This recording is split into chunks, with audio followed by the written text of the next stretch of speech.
Hey guys, welcome back to Likhaan. Today, I'll be continuing my oil painting series of Diwata.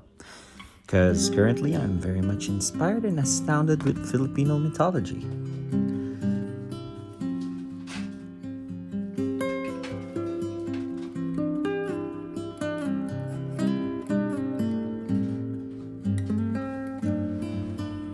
Okay, so let's jump right into it.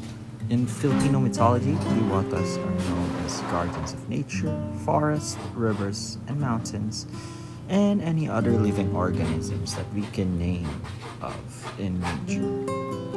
They are often seen as bringers of blessings and good harvests, and some maybe a little mischievous.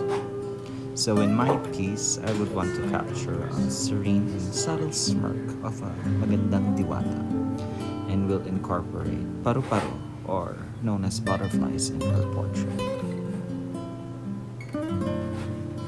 I didn't have this recorded of my first painting, but I would like to share to you this first painting portrait I made with oil paints. And of course, it's still inspired with the concept of Diwata. I made this in a 14 by 14 canvas just to test out how I'll be handling oil paints.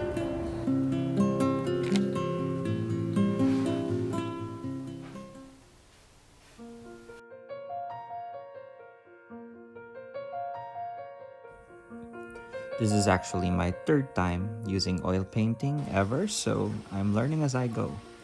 And I love for you to learn with me. If you're new to oil painting too, don't worry. We'll figure out the techniques, colors, and even the happy little mistakes together. Let's see how this magical fairy comes to life. I'm starting with light layers here because oil paint is very much forgiving. You can blend for hours and even fix mistakes later.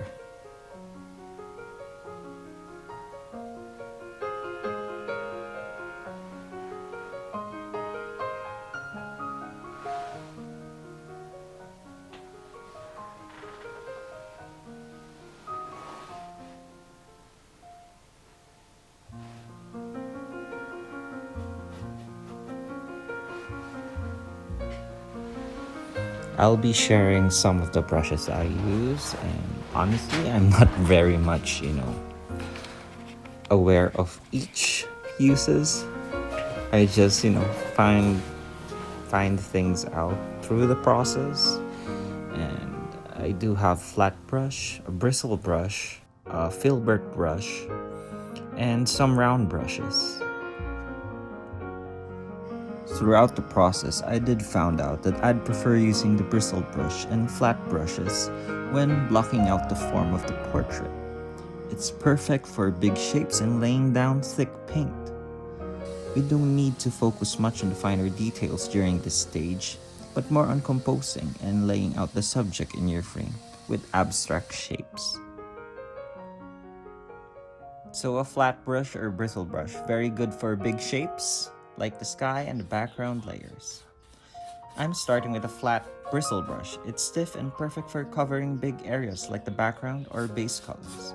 If you're new, bigger brushes will stop you from over-focusing on tiny details too early.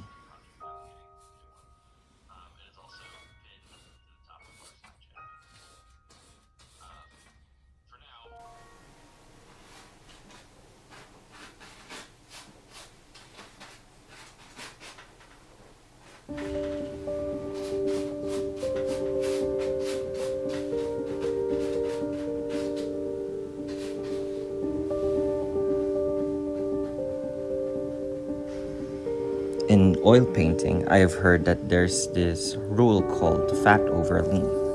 This means each new layer of paint should have more oil than the layer beneath it. Doing this helps prevent cracking as the painting dries because lean layers dry faster while fat layers stay flexible. So start with thinner paint mixtures and gradually add more oil or medium to later layers. A filbert brush, bristle or synthetic, great for blending skin, clouds, or hair.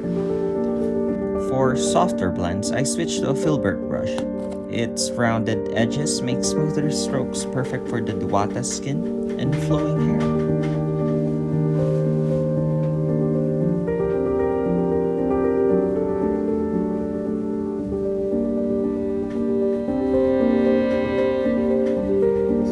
Another tip that I heard that always pre-mix your colors a bit darker than what you think. Oil paint tends to look lighter when it dries.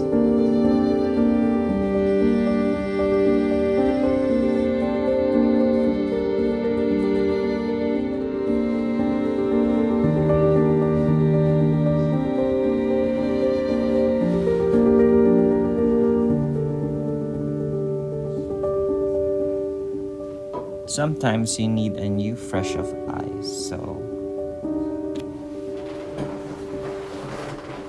when aiming for brush strokes similar to Claude Monet's styles, where details appear slightly blurred up close yet create a beautiful sense of depth.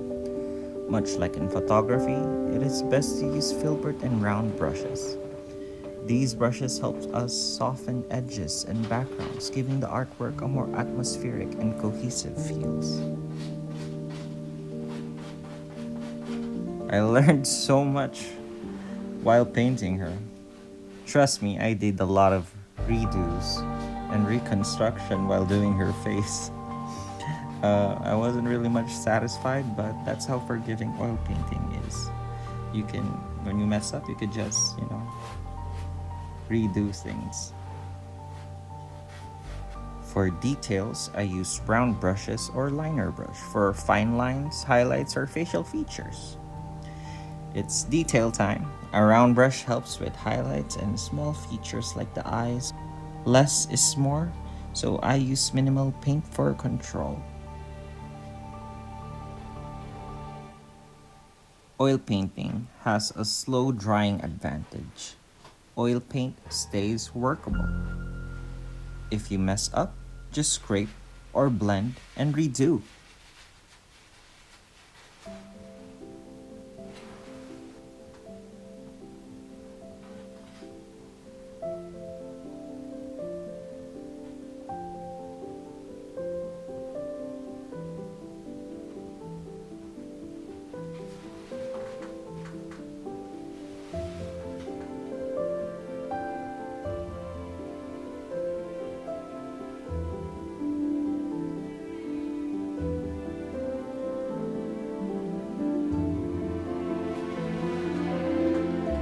And done! She's finally here. Our Diwata is complete. I'm honestly so happy with how she turned out. For my third oil painting ever, this feels like such a big step, and I hope it inspires you to pick up a brush and try it, even if you're just starting out like me. Thank you for hanging out with me while I painted this portrait of a Diwata.